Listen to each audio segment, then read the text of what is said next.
কোথায় পাবে? বললেন আমরা ওদের আর কিছু বাহির থেকে কালেকশন করব। উনি জবাব দিলেন যে এই কাজ তো তোমরা যুগ যুগ করে অভ্যস্ত হয়েছো, আমার ক্ষেত্রে এটা করা যাবে না। শেষ পর্যন্ত কিছু কথাবার্তার পর উনি ওদেরকে একেবারে উঠিয়েই দিলেন যে কিছু করা লাগবে না আমার জন্য, আমারটা আমি বুঝবো। পরক্ষণে ওরা এসে তখন আমি ওরকম আমাকে ওনারা ধরলেন, একেবারেই তো কোনো ইয়ে পাইলাম না সারা, আপনি একটু গিয়ে বলেন তাহলে কালকে সকালের নাস্তাটা যেন অন্তত আমরা খাওয়াই। আমি তাদেরকে সাথে নিয়ে গেলাম। বললেন যে আবার তোমাকে নিয়ে আসছে না? তাই বললাম মা কালকে নাস্তাটা করেন। তা বললাম, উনি বললেন যে তাহলে কি হবে, পরের খাওয়া কি হবে? আমি বল তাও যদি ওরা পারে করবে, না হলে আমরা করব। উনি খুব রাগান্বিত স্বরে আমাকে বললেন যে চাঁদা তুলে মানুষের টাকায় গরগুনা এসে খেতে হয়, তাহলে এখানে জামাত ইসলামী বা কি করে আর তুমি বা কেন গরগুনায় আসো? আলহামদুলিল্লাহ। তারপর আরো 2 বার উনি গরগুনায় এসছেন, একবার আমি অন্য কারো দিকে তাকাইনি, ওইবার সহ 3 বারই আমি ব্যক্তিগত টাকায় যত অফিস আদালতের স্টাফ, অন্যান্য রাজনৈতিক দলের স্টাফ সহ আমাদের নেতৃবৃন্দ, আমরা কমই ছিলাম, ওরা অন্যেরা বেশি ছিল, সবার মেহমানদারি আমরা করেছি, আমি করেছি আলহামদুলিল্লাহ। এইরকম দায়িত্বশীল এইরকম নেতা ছিলেন আমাদের নেতারা। ভাইরা আমার, একজন তৎকালে একজন মন্ত্রীর পার মান্থ পেট্রোল বিল হতো 1,35,000 টাকা। আমাদের 2 মন্ত্রী অনেক সময় এর থেকে টাকা ফেরত দিয়ে দিতেন। 1 লক্ষ খরচ হতো বা 1,10,000 বা 90,000 বা 1 লক্ষ, যেটা বাংলাদেশের ইতিহাসে ব্যতিক্রমী ইতিহাস। ভাইয়েরা, এরকম ইতিহাস অনেক আছে। আমাদের বিরুদ্ধে একটা অপবাদ দেওয়া হয় যে অমুসলিমদের ব্যাপারে আমরা কঠোর বা কিছু। মাওলানা মতিউর রহমান নিজামী শিল্পমন্ত্রী থাকা অবস্থায় বিসিআইসিতে একটা মাত্র লোক নেওয়া হবে, ইন্টারভিউ হলো, একজন হিন্দু মানুষ, হিন্দু ছেলে সিলেক্টেড হলো। সবাই খুব ভীত, আল্লাহ জামাত ইসলামের মন্ত্রী এই হিন্দু লইয়ে গেলে উনি চিড়িও পাইপুল ফেলে দেবে, যে একটা অঘটন ঘটবে যে তোমরা কেন তাকে নিয়েছো।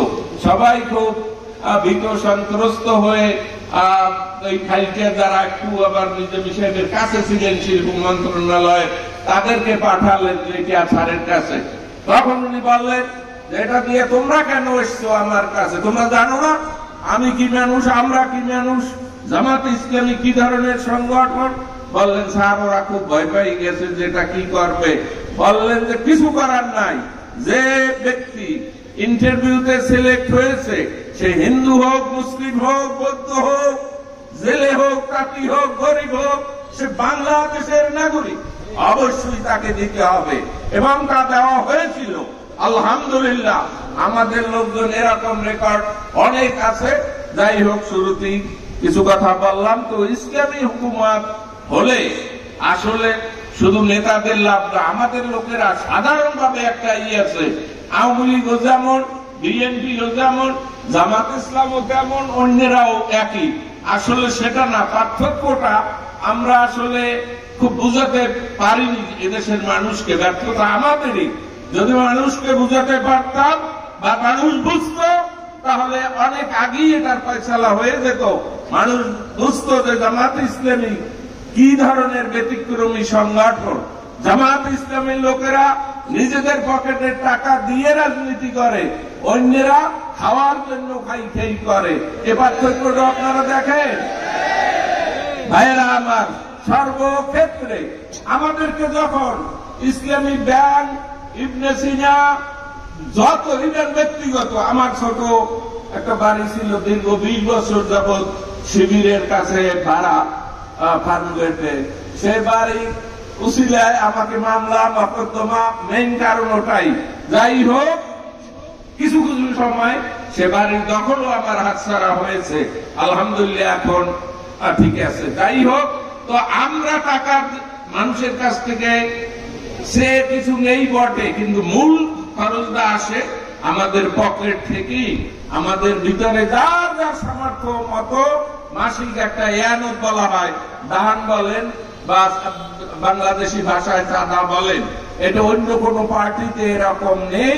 এবং আমাদের লোকেরা চাঁদাবাজি করেছে, ইভেন এই 5ই আগস্টের পর কোথাও ইনশাআল্লাহ আলহামদুলিল্লাহ কোথাও নজির নেই।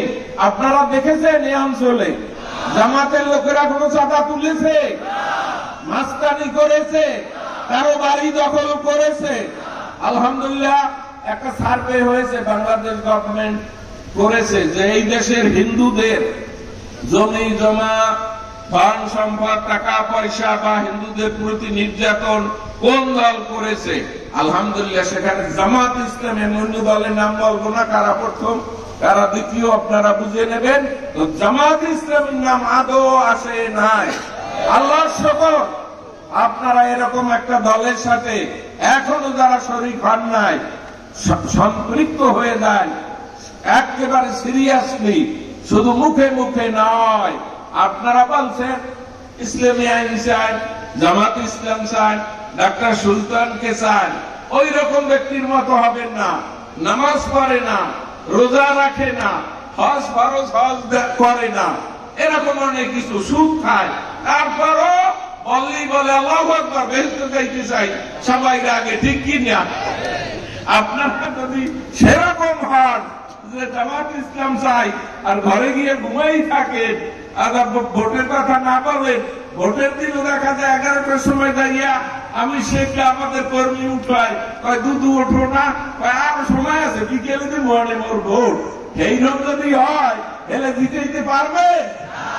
আপনাদেরকে হতে হবে আল্লাহর রাসূলের সাহাবায়ে কেরামদের মতো, যাদের ভিতরে কোনো অলসতা ছিল না, যাদের ভিতরে কোনো দ্বিধা দ্বন্দ্ব ছিল না। আল্লাহর রাসূল বলেছেন, সেই পথে চলে গেছেন। ভাইয়েরা আপনারা জানেন যে বিভিন্ন যুদ্ধে বিভিন্ন সময় আল্লাহর রাসূল নির্দেশ দিয়েছেন, নিশ্চিত মৃত্যু জেনেও 1 মিনিটও দেরি করে নাই বা পিছপা হয় নাই। আমাদেরকেও সেরকম ইসলামের জন্য নিবেদিত প্রাণ কর্মী হতে হবে।